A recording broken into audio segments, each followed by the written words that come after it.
Our JailAnjem.com campaign was started when we heard that Anjem Choudary, a convicted terrorist, extremist, Islamist, and a man who's radicalised people who then went on to murder and even behead people on British soil, was being released after serving only half of his prison sentence. And, well, it happened. Anjem Choudary has today been released from prison, and the story is even more concerning than we thought. Because during Anjem Chowdary's time in prison, it turns out that he refused to take part in any of the de-radicalisation courses and exercises. Counter-extremism sources told the BBC that on many occasions Choudary was given the opportunity to talk to mainstream religious leaders and experts who've previously had success with extremists. But on every occasion, Anjem Choudary, of course, refused. I suppose that comes as no surprise. This is a man with some real conviction. He hates the West and he's not going to give in any time soon. Choudary, in fact, spent most of his time in Her Majesty's Prison, Frankland, in County Durham, in a separation unit which was specifically designed for high-risk terrorism offenders who might radicalise others. So, if he was kept in isolation in prison, in a specially designed unit, because they were scared that he might radicalise others, how is it that he's just being released to the public after 2.5 years? By the way, at the cost of 2 million quid a year from my taxes and your taxes. Why are we just letting this guy roam the streets, radicalise whoever he likes, but they're so concerned that in prison he was kept in an isolation unit? Because, the authorities tell us that he'll have multiple restrictions upon leaving and he'll have to work with probation officers, and for 6 months he'll be kept in a North London hostel, a bail hostel, which, by the way, is probably nicer than most flats that people can afford in central London these days. But he will have some restrictions, which are as follows. Banned from preaching or attending certain mosques. He can only associate with people pre-approved by the authorities. He can only use one phone that doesn't have internet access, but the internet access he does have will be supervised, and he can't leave the UK without permission. But here's the most ridiculous and insulting part of these restrictions.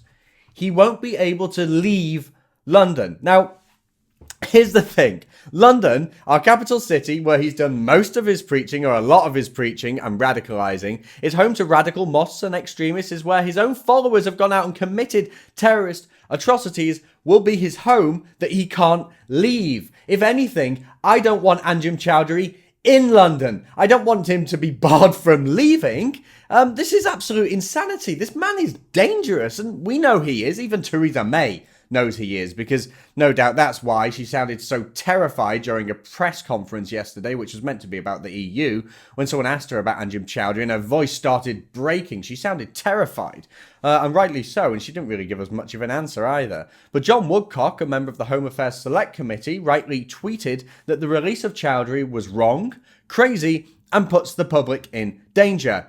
Exactly, it's true. And we know that this is the view of the majority of the British public as well. It's not just the experts, it's the majority of normal Brits, because thanks to your support, we commissioned a professional public opinion poll on the issue. We commissioned OnePoll, a reputable opinion polling company that works with Sky and ITV, and they asked 2,000 people about Anjem Choudary, and 68% of those who responded said that they think Choudary should be put back behind bars and serve his full prison sentence at least.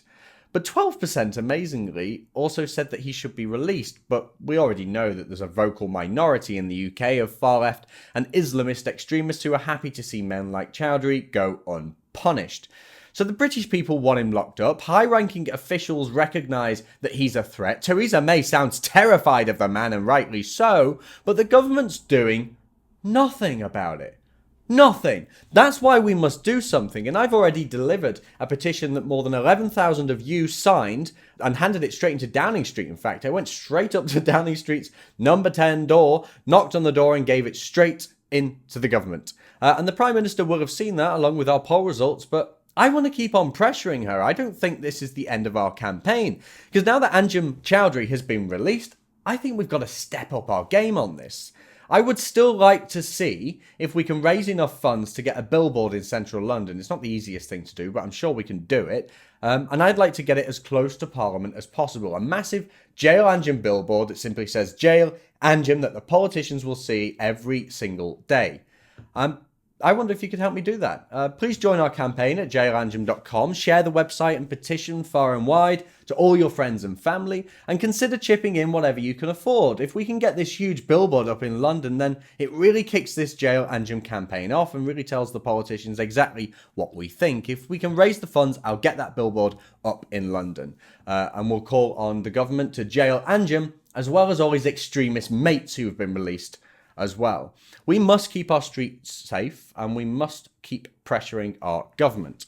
So thank you for your support so far, and let's keep going. I want the government to hear us. They have to act, so we must act. We must tell them to act. Will you help me with this? Please head over to jailanjem.com and let's get this monster locked back